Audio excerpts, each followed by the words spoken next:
Hey guys, other Steve here. Now, we recently did an unboxing of Bleeding in the New Year, but I realized we never did an unboxing for the original director's cut. So this is literally the game that restarted it all, so I think we're overdue. This is my personal copy, so it's going to be a little bit worn on the edges, but that's what kind of makes it real.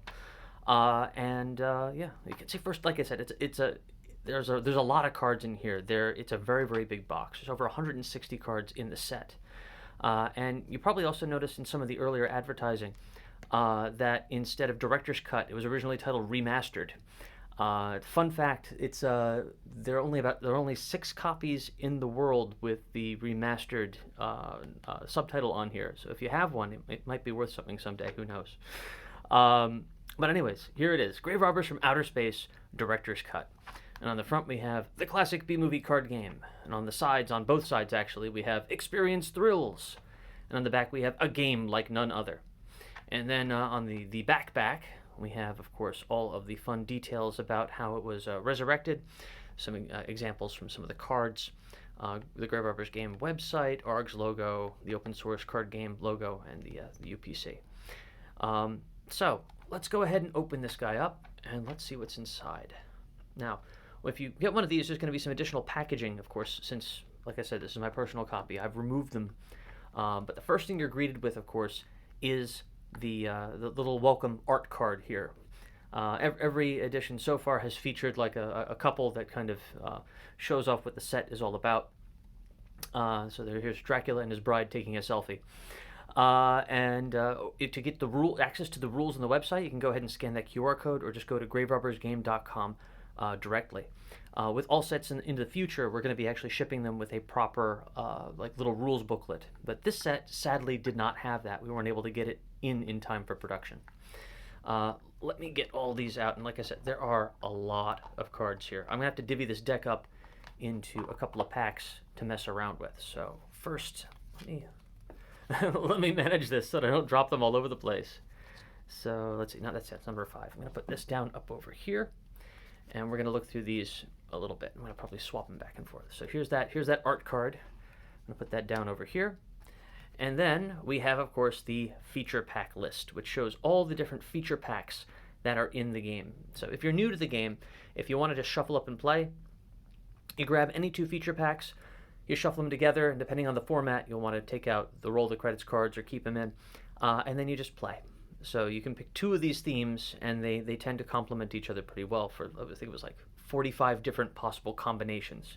But if you're a seasoned player, you don't need to worry about the feature packs. You can construct a deck on your own from whichever cards you want, so long as they meet the limits of the particular play type that you're doing. But here, like I said, here we have 10 feature packs, which is why this is such a chunky deck. We have All in the Family, School Days, Camping in the Woods, Keep Watching the Skies, Cops and Bombers, The Shambling Dead, Mad Science, that's the one where Skippy's at, Creatures of the Night, College Slasher, and Mallrats. And you can tell what card is in which feature pack by its serial number. You notice that all these guys, for example, All in the Family, they're all prefixed with 01. The Shambling Dead is all prefixed with 06. So if I were to grab a random card, here's Dracula. That was actually a pretty good cut.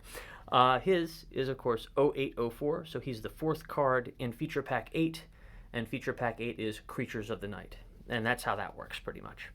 Let me put this up over there, and let's go through these cards and see what we got. Since there are so many of them, I'm just going to go show you the highlights, as it were. But just note how many cards we've got here. Generally speaking, a feature pack will be made up of, you'll have, 3 characters, you'll have 3 creatures, 2 locations, 2 props, 3 special effects, 2 plot twists, and of course 1 roll the credits. The only exception to that is the very first feature pack in the series. That's All in the Family, because All in the Family has something special going for it. It has 4 characters. Why? Because it starts out with Mom, and Mom can be played as a psycho attack so she can be played as a creature rather than just a character. So you got Mom, the big sister, the annoying little brother, we got Grandpa, and then we have 2 creatures in this one, the Council of Deranged Fascists and the Killer Toys. Then we have our 2 locations, Lover's Lane and the Trailer Park. This one especially is good because it gives extra defense to family members, and these are all family characters. Then we have a couple of props. We have comic books, and we have the Ouija board. Come in, Elvis. Are you there, Elvis? And these can help stop attacks if they're on certain types of characters. And so the All in the Family Pack is all about building up defense with family members and stopping attacks. So that's also something that the grandpa can do. And then we have our 3 classic special effects. Ha ha, scared ya, which stops things. Scream Queen, which adds defense and popcorn to a female character. And Cat in the Closet. And then, of course, we have our 2 plot twists. And their family was cursed for generations. This one is tricky to pull off, but if you do, it's worth a mint in terms of points. It takes a number of different rounds to get this up and around, and your opponent can know what's going on. And we have And We Learn the Sins of the Father, where you can have a creature join in on an attack. And, of course, we have the first roll the credits. Well, we managed to escape the House of Horror, so it must be over. And that's the first feature pack of the set. Next, we have on our list over here, we have School Days, which is all about like high school, like horror flicks and stuff like that. So we have the high school vice principal, we have the bookish girl with no boyfriend, we have the prom queen, and then we have our 3 creatures. We have the gym teacher. Everyone knows you don't become a gym teacher unless Satan tells you to. The teenage wolfman, and the evil robot. So, then the locations, of course, are the high school and the backseat of the car, because, I mean, teenage love, whoops. Next, we have a couple of books. We have the Spell Book and the Book of the Dead. These also are great synergies with the bookish girl with no boyfriend, because she gets extra defense from each book prop she has. Don't want to drop these. And then we have our 3 special effects for this set, for this pack, I should say. Cult Classic, draw 2 extra cards. Teenage Blood Feast shows up a number of times in this as like an in-joke. It's like the horror movie that's within the horror movie.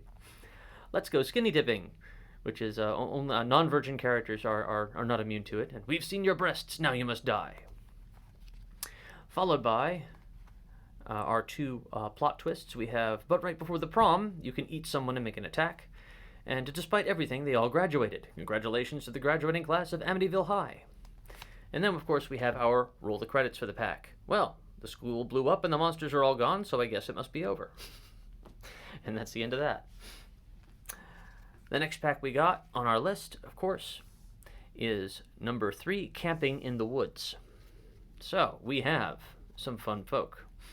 We have the creepy old innkeeper, like you come across an odd spot in the middle of the woods. The spoiled little rich girl, which it's just comedy gold having her on a camping trip.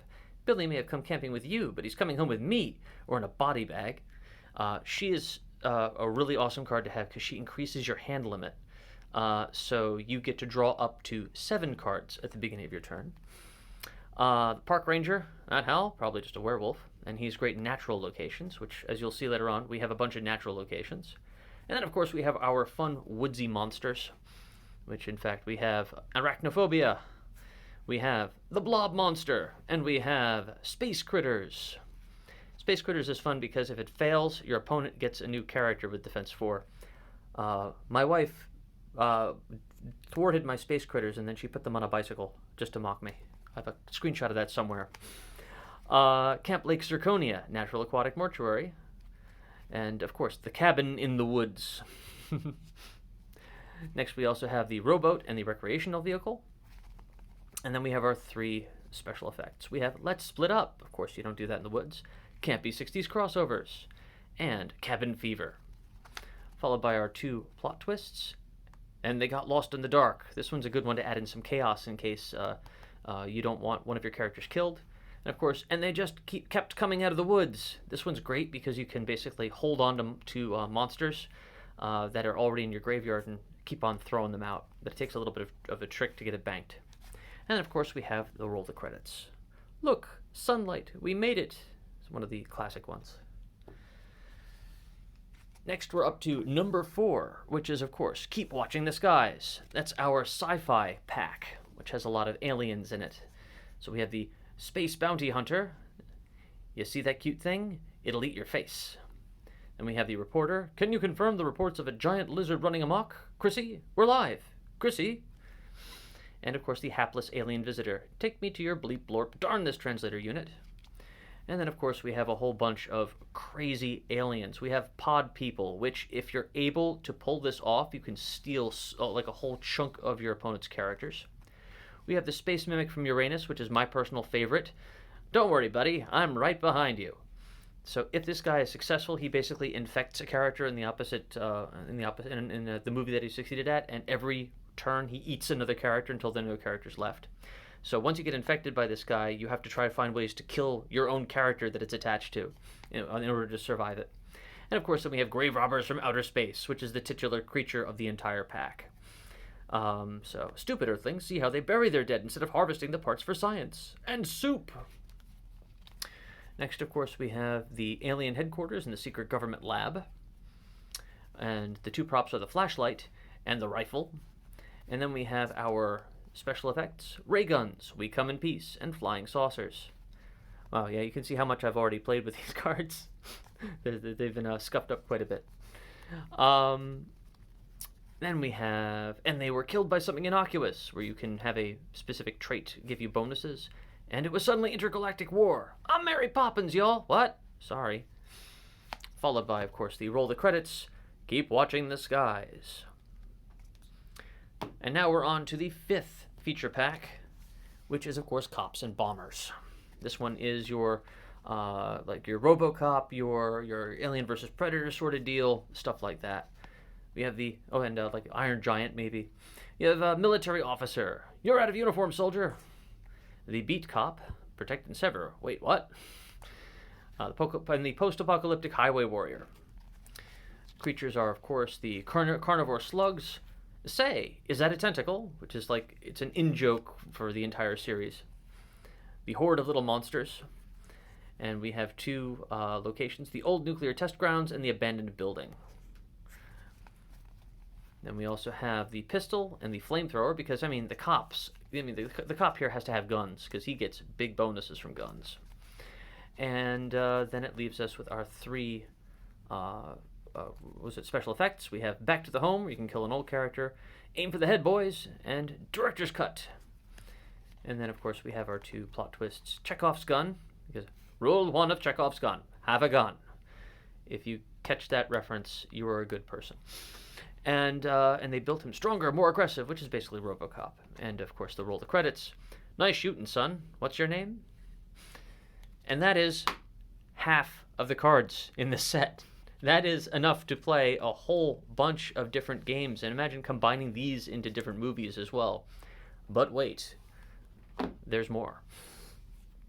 Now we have number 6, The Shambling Dead, which, of course, is all about zombies. So we have the guy everyone knows will get killed. I know there's a killer on the loose, so I'm going to wander around the dark. The nervous girl and the teenage hoodlum. And of course, our creatures are zombies from hell, the mummy, and severed body parts. They just keep on crawling away. Yeah, these guys actually, if they when they're resolved, it goes on the bottom of your deck, so it keeps on wreaking havoc. Then there's the tomb and the house by the cemetery. The 2 props are the chainsaw and the shotgun. Groovy. Oh my God, they got Billy. Reinforcements and continuity schmontinuity, one of my favorites. This can basically take a character out of the graveyard and put it back in your movie, as if they never died. But that sometimes happens as comedic effect in a whole bunch of other movies. And then, of course, we have lots of zombie-themed plot twists. And they rose from the grave, and it came back with reinforcements. This one is crazy powerful, because you can bring back all the characters in your graveyard at once. And, of course, there is our roll the credits. Well, the cops came by and shot the last survivor, so I guess it's over. Mention in the comments if you remember where that quote comes from. Well, that idea. It's not really a quote, per se. Now we have our next feature pack, which is, of course, Mad Science. So the characters themselves are actually the results and helpers of Mad Science, where the creatures are the mad scientists and stuff like that, and some of their creations. So, of course, we have the robot, which helps out with young characters. We have the Wasteland Cyborg, and we have Skippy the Wonder Dog. So he's like kind of like Frankenweenie, if you want to think about it that way.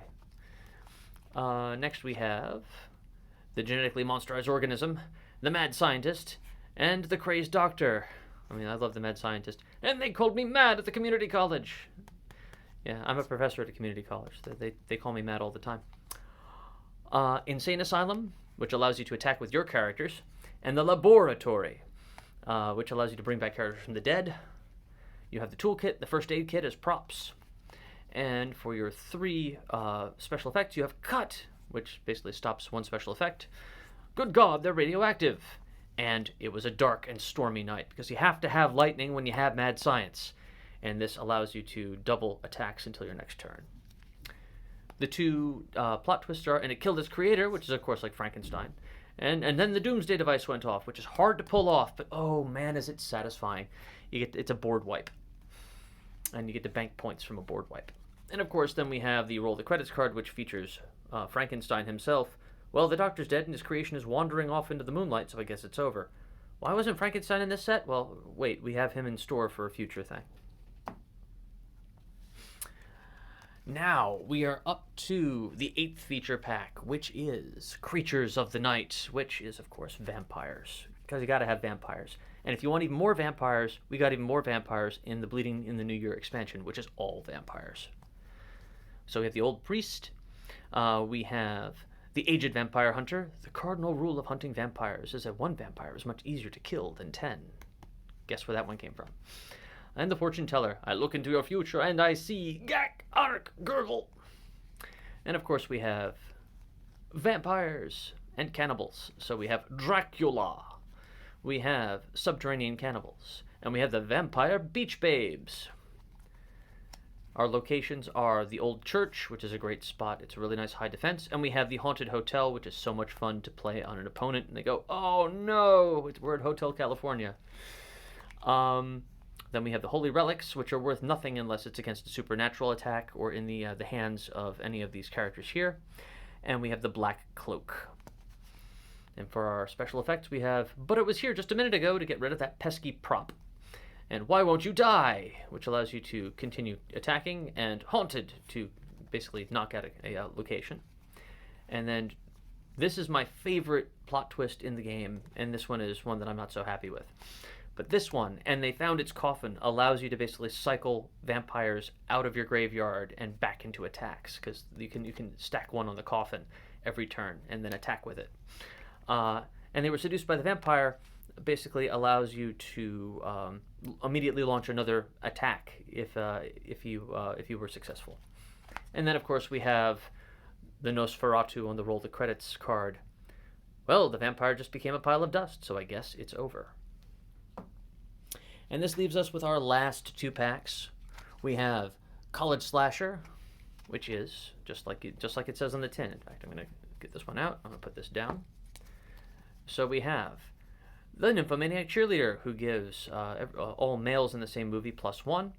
We have the Big Dumb Jock. Dude, beer me. And yeah, when he's killed, he goes to the bottom of the deck rather than the graveyard, because he'll come back around for more beer. We have the Co-Ed Science Major. When she leaves play, you get to take some knock some cards off of your opponent's deck. And then of course we have the Masked Stalker, which of course what slasher flick is there going to be without a slasher? You have the Bloodsucking Fiends, which are some vampires coming after them. And then of course we have Brain Slug Zombies.